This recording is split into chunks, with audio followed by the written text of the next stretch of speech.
Jake Davis, tonight you're in the Thanksgiving Thunder Tournament.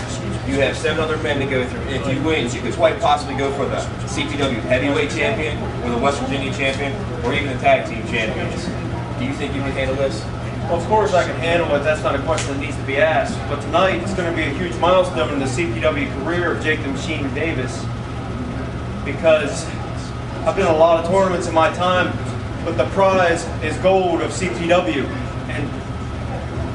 And when I go out there against those 7 men, it doesn't matter who it is. I'm bringing to the table what I bring to the table every time I step into the ring. The machine is turning the dial up, and everyone in CPW is going to see what the machine is made of. Whoa. I heard all that, and that's great. He's fired up, but the fact of the matter is, the bottom line is Jake Davis, the machine, is here. Well, he was here, but he's here tonight in Kaiser, West Virginia, and he's ready to kick ass. Ain't that right, champ? Yeah, we're here to support Jake Davis tonight all the way. I believe in Jake Davis. Absolutely. I think Davis, what is there, 7 other guys? Jake Davis, I believe in him. I've seen what he can do. He's been improving and improving and improving. Every time I've seen him, he's ready to take that next step. He's ready to climb the mountain in Kaiser. Not Mount Leatherman status, but he's ready to climb some mountain, at least a hill. And I know he's going to do it. I think that tonight's going to be a big night for Jake. Tonight's the night for Jake. He's going through 1 jabroni, 2 jabroni, 3 jabroni, 4. I mean, and when he's done, he's walking out victorious. He'll be, oh hell, he'll be the greatest West Virginia champion around. That's enough said. Thanksgiving Thunder Tournament. Deadhead Brian Johnson, you are in this, and if you win it, you get a CPW title shot of your choice. Yeah, man, I'm really looking forward to that, man. Because this is going to be something. What, we're not supposed to push you? Oh, man, I'm sorry. Everyone was pushing you last time. Everybody pushes you. That's what they do. It's a joke on it. Okay, but anyway, man, I feel good about this thing. You know, ever since Pat Lawson came to my corner, things have been on the roll, man. But he is driving that train high on road game. Take it away, big man. Oh, let me tell you something right now. The deadhead, like you said, is on the roll. When you see the big guy, the one and only Pat Lawson, everybody's favorite big guy, and you've got the deadhead here, there's no stopping him tonight. Big tournament, but that's okay. This guy's on such a roll right now, ain't nothing going to stop him. We are going to tear through the competition tonight in CPW like X-Lax on it with a woman. I give you my Krusty the Clown seal of approval. The deadhead is going places, and we're making it happen. Oh, and by the way, one other thing before I forget about it. It seems like the popular thing to do. It's not funny. Hey, deadhead rules. Tie-dye never dies.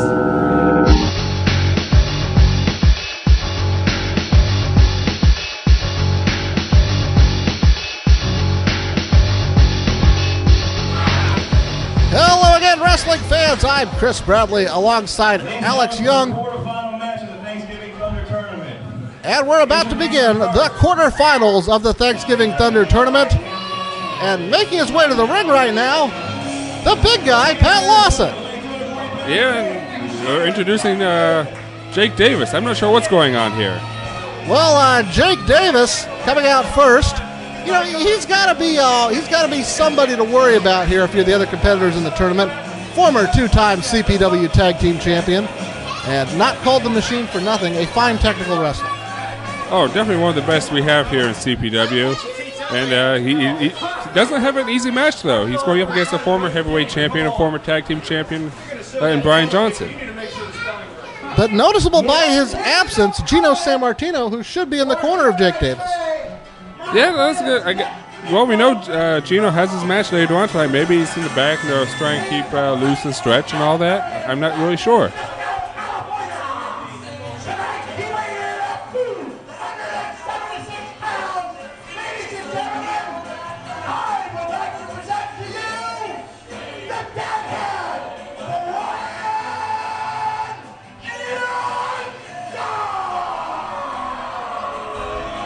And making his way to the ring, the former CPW heavyweight champion, and another guy.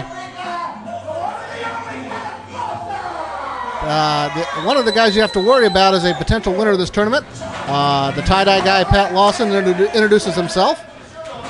Yeah, and, you know, I really think he should, go back to his day job. No, this ring announcer thing is just not for him. with his day job as a manager. He's been very busy here in CPW, and he would like nothing more than to see the deadhead Brian Johnson roll through this tournament and earn himself a title shot. Well, unfortunately, both Johnson and Davis have kind of a disadvantage of having the very first match in the tournament. They just got done with the Battle Royal, so they have had very little time to relax and recuperate from that. So this is going to be a very grueling match for both of them. Well, but there is a flip side to that. The winner of this match will have the opportunity to rest and scout all the other quarterfinal matches. This is true. It's kind of one of those 6 of 1 half dozen situations. And just for those of you keeping track at home, the winner of this match will take on the winner of a later quarterfinal match between Switchblade and the Masked Assassin. And we're underway. Your referee, Mark Brown, as both wrestlers circle. And I don't believe they've squared off in singles competition yet. This is another first here at the Thanksgiving Thunder Tournament. Jake the Machine Davis going to work on the arm. That's not surprising. No, they've never faced each other in singles competition. Johnson did, of course, have a match against Jake's tag partner, Leslie Leatherman, several months ago. Leatherman, of course, got the better end of that match. Yes, Leatherman cheated, but that's not important right now, is it? As Johnson working over the arm of Jake Davis. But Johnson did come close to being a 2-time CPW heavyweight champion. As Jake Davis makes the ropes, forces the break. Yeah, I personally think Johnson was a lot more focused back then. Now he seems to be a little scatterbrained for some reason. I don't know about scatterbrained. Well, we're going to find out how scatterbrained he is as this match progresses. He's been enjoying his renewed focus on singles competition. Headlock takeover by Jake. And, Johnson gets out of that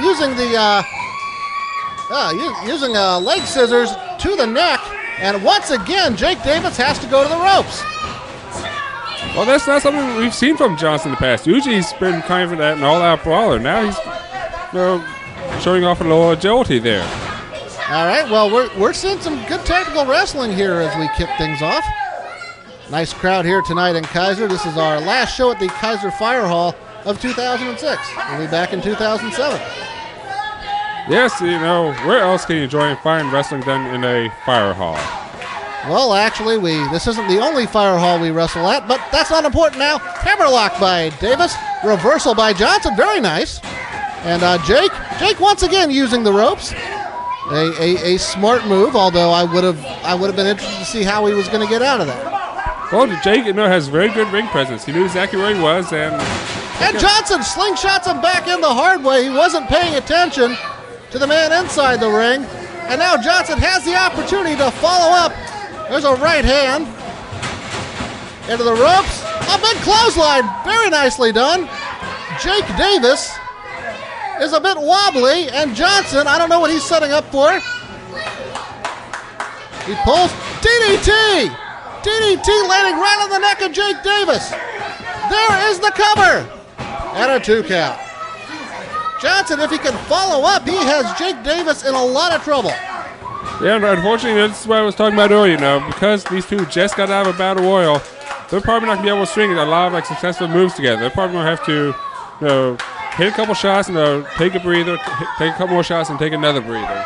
Well, but on the other hand, 1 or 2 good moves in a row can end this match. Right now, Johnson has Jake in a reverse chin lock and pulling back. Using that forearm to the top of the head. He figured out he wasn't going to get a submission right there, but it served to wear down Jake Davis, and you're going after that head and neck. Whip in, boot to the midsection. Deadhead stunner! Deadhead stunner by Brian Johnson. This could be it. He's been winning matches with this. And no, Jake Davis kicks out. I thought he had him. Well, actually, that was a reverse neckbreaker. That was not the standard stunner he's hit in the past. Okay, well, reverse neckbreaker. Or stunner, it looked effective. Jake Davis drops down. Johnson set way too soon. Yeah, Johnson took his eyes off Jake Davis, and of course, Jake Davis is going to make you pay for that. Well, we've seen twice in this match the perils of taking your eye off your opponent. And Jake Davis is going to make him pay for it, going after that left knee of Johnson. Brian close to the ropes. Pat Lawson very upset how this match has turned around quickly. And Jake Davis looks to have received a second win. And he goes after that knee. Oh, he's gripped behind the leg, and he tried to wrench that leg out of its socket almost. Well, you know, again, that's probably one of the smartest things you can do if you're going up against a big guy. Work on the leg. Well, I agree. He's got Johnson in the corner. We've seen, for the most part, good technical wrestling without Gino Sammartino here. Johnson charges into the corner. Big boot by Jake Davis. And Jake's going up top. Diving headbutt right on the shoulder and that collarbone of Johnson. And that's a 3 count. Yeah, perfectly executed headbutt there. Able to probably knock Johnson out sillier than he usually is. Well, he knew the right spot.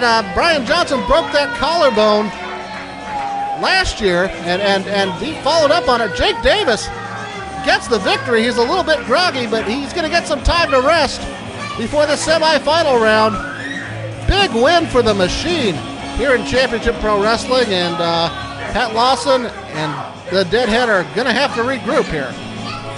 Yeah, but you know, Jake Davis well on his way to winning this tournament. Well, it's going to take 3 matches to win this tournament. Jake the Machine Davis has already won 1. Bill Bain, tonight is the night you finally have been waiting for. You get to take on 7 other men in the ring. He is correct. I do get to take on 7 other men. Not like he takes on 7 other men. I do it in the ring. Now you see, very simple. Ginger and I, hold that up, kid. Ginger and I, what we're going to do is, it doesn't matter if it's Brian Johnson, Chucky Wynn, Jake Davis, Switchblade. I don't care who I take on. First round, second round, finals. Bottom line is this. Tonight, I'm going to win this tournament. And when I'm done with the tournament, I'm going to go on and, well, if I want the tag belts, I'll win those. Ginger and I can team up. Tag, no problem. No problem. You'd like to team with the girl sometime, wouldn't you? And if I want the heavyweight title, I'll win that too. Bottom line, Ginger, Bill Bain, there's not a single person in CPW that can stop us. Right? Right. Chucky, last time I talked to you, you said you were going to have that big meal and push yourself to the table and go to this tournament. Are you ready to go through? Did you have that meal? Ooh, the chunky monkey lives in the forest. The apple pie has been eaten. The second helping of turkey has been devoured. And now that I have my strength, it is time for the Thanksgiving Thunder Tournament. 2 desserts down. Tonight, I get the #1 contendership.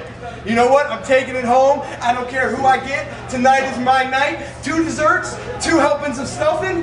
What else do you need to be a winner? Tonight, Chucky wins. Ladies and gentlemen, the next quarterfinal match between the 6th and the 3rd seed. Introducing first. All right, here we go, Alex. Buddha's in the ring to referee this next match, and we've heard from both competitors, Bill Bain and Chucky Wynn. Yeah, there's the lemonade Kool-Aid guy. Well, I believe one of the fans had a sign calling him Pac-Man, which not entirely accurate, but Chucky Wynn, a young man, he's lost some weight over the past couple of years, and he seems to have a great attitude whenever we see him out on the road here with CPW. I think he's just a little touched in the head. Well, some would say you'd have to be a little touched in the head to be a wrestler here in Championship Pro Wrestling. This next guy, I don't know where his head is, but he would very much like a CPW title shot, and that is the one-man warning Bill Bain, accompanied by Miss Ginger.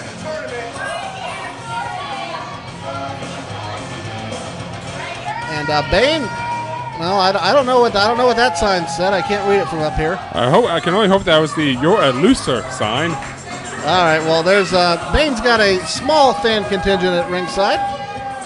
Maybe some of them are here to see Ginger. Well, he's joined with one of the fans. Oh, he sprayed the fan in the face.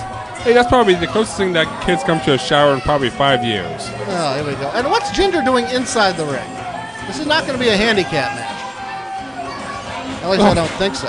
I think any match Chucky wins in is a handicap match. That's just wrong. Chucky Wynn, you know, he's not exactly Brad Pitt out here. I will grant you that. But he has shown heart and determination in his previous CPW appearances.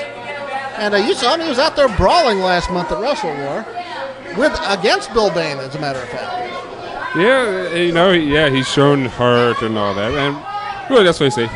He's shown a lot of skin, lot of flab, a lot of cellulite. Well, we're going to find out. The winner of this match moves on to the semifinals to face the winner of the match between Justice Duvall and the Battle Royal winner, Renegade Richie Stevens. And I think that's interesting no matter what the matchup is. Yeah, no matter how this tournament turns out, you're going to pretty much have great matches all the way through. Well, unless this Chucky guy wins. Chucky Wynn making the crab pose, familiar to bodybuilders everywhere. And Bain, impressed might not be the right word. I think Bain is making sure that that Chucky didn't blow there. No, I don't think he's going to. Well, there he goes. He did it again. Obviously, he's been practicing down in the home gym. And Bain's very proud of his build and his upper body strength. And now they're talking. And hold on, Bain charges in for a shoulder tackle. That might not be the correct strategy to implement against Chucky Wynn. No, he is kind of the immovable object. Well, yeah, and we tried it again, and I think Bain wants a third try. Oh, and Chucky tripped him. Cheap shot. Well, Chucky with a clothesline. You're just upset your favorite didn't think. You're just upset Bain didn't think of that first. And Chucky drops the elbow. We could see a big upset here in the quarterfinals, dropping the leg across the chest. And that is a large leg drop by Chucky Wynn. Yeah, that's like got to be at least, 5,000 pounds crashing down on him? Big splash across the chest. Oh, and a 2 count. I don't know how Bain got out of that. But Bill Bain clearly not prepared for Chucky Wynn. Well, he was smart enough to rake the eyes there and to stop the 800-pound onslaught of Chucky Wynn. Well, he wasn't smart enough to avoid looking at the ceiling. What do you think was up there? I'm not sure. Wait, Bain's going to try it. Nope. I think, Chucky Wynn so far outsmarting the former West Virginia heavyweight champion. And there's a drop toe hold, and Bill Bain's going to take a powder, and that's probably not such a bad idea for him. Well, I think this is all mind games. Really, when was the last time Chucky Wynn outsmarted anyone? So this is all just giving false confidence. This plays into Chucky's hands. He probably doesn't have the conditioning Bill Bain does. Anything that slows the momentum. Oh, there you go. Bain catching Chucky across the top rope, dropping his neck across there. Off the ropes, kick to the head. And now Bill Bain has turned this match around very quickly. There goes Spike Callahan. The less said about that outfit, the better, I think. Well, I think the less said about Spike Callahan in general, the better. Fair enough. Bill Bain watching as Chucky, he's allowing Chucky to get to the ropes, and now Bain choking Chucky over the second rope. Buddha's got to jump in there and force the break. And he does, and force the break on Ginger. Miss Ginger choking Chucky over the second rope. And a slap. Well, really, probably the only thing that Chucky needs more than food is oxygen. So doing anything to cut that off is going to work in Bain's favor. Well, it's against the rules, but, why would I care about that, huh? Big drop across the second rope. Chucky in trouble. He's going to have difficulty breathing. Bain climbing on the second turnbuckle on the inside. And drops the elbow. Double sledge across the throat. Now Bain needs to find a way to finish this off. Taunting Chucky Wynn. And Chucky fighting back. Chucky with the right hand, and Bain goes to the eyes again. Hey, if it works, may as well keep on using it. Well, this is where our referee, Buddha, needs to get involved. Maybe force a disqualification. There's a forearm. And again, we should be forcing a break because Chucky is not getting out of that corner without help. But those are all good, clean forearms. No illegal fists or anything. The point is, Chucky's in the ropes, and that's when you force a break. Anyway, here's Bane. He's going to try to lift Chuck. That's not a good idea. No, I think he may have actually pulled a muscle or slipped a disc or something trying to do that. He's going to need a hand trap, at the very least. Chucky, on the other hand, no such problem, lifting up and slamming Bill Bane. Elbow to the forehead. Setting him up, side slam. Chucky Wynn back in control. Chucky Wynn rallying the fans here in Kaiser. 3-point stance. Charger to the corner, misses Bill Bane. And Bane clothesline to the back of the head. Chucky could be out. Bill Bane pins Chucky Wynn. Well, I wasn't in favor of Bane's tactics, but there's nothing more devastating than taking a shot to the back of the head. That can cause an instant concussion. Yeah, but you're blindsided. You don't know that you're about to be hit. No, at least when you're being hit from front, your body can prepare itself for it. But if you're blindsided like that, it hurts that much more. Well, Bill Bane and Miss Ginger have to get ready. There is a semifinal round coming up, and if Bane is lucky, hopefully there'll be a final round. A big win for Bill Bane and Miss Ginger, and Chucky Wynn tried hard. Wrestling fans, CPW prepares 2 big shows in the month of December. Thursday night, December the 7th, 7 p.m. bell time at the Luft Gymnasium on the campus of Potomac State College in Kaiser. A special show for Potomac State students, faculty, and family members as CPW brings Showdown to Potomac State. We will tape 3 episodes of West Virginia's #1 internet wrestling program. In our main event, it'll be our special Holiday Battle Royal, with the winner getting a $2,006 grand prize. Also, on this incredible card, you'll see tag team action as Shane Shadows and Switchblade battle the Highwaymen of Jake the Machine Davis and CPW heavyweight champion Leslie Leatherman. Plus, for the first time ever, the war spills over between the Outcasts as it's Deadhead Brian Johnson, with the tie-dye guy Pat Lawson taking on the Renegade Richie Stevens. That plus a whole lot more of your favorite CPW wrestlers in Kaiser. And then, Saturday night, December the 9th, Moorfield High School, Moorfield, West Virginia, 401 North Main Street, 7:30 p.m. bell time. It's the last CPW show of the year. It's Holiday Havoc 2006. What a lineup we have for you in Moorfield. It'll be Hijinks defending the West Virginia heavyweight title against Jake the Machine Davis.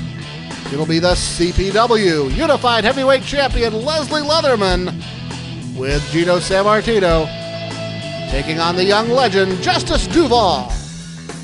You'll see tag team action, the rematch, as the Sin City Syndicate defend their CPW tag team titles against Slayer and Big Nasty of Damage Incorporated. For the first time in CPW, the largest wrestler in CPW history, the massive 500-pound giant hillbilly Thrillbilly Ox will make his debut in a special handicap match. And meeting up for the first time in the squared circle, the mega rocker Bob Keller against the one-man warning Bill Bane. Plus, Switchblade, Renegade Richie Stevens, the Masked Assassin, Deadhead Brian Johnson, the big guy Pat Lawson, and all of your CPW favorites will be there in Moorfield.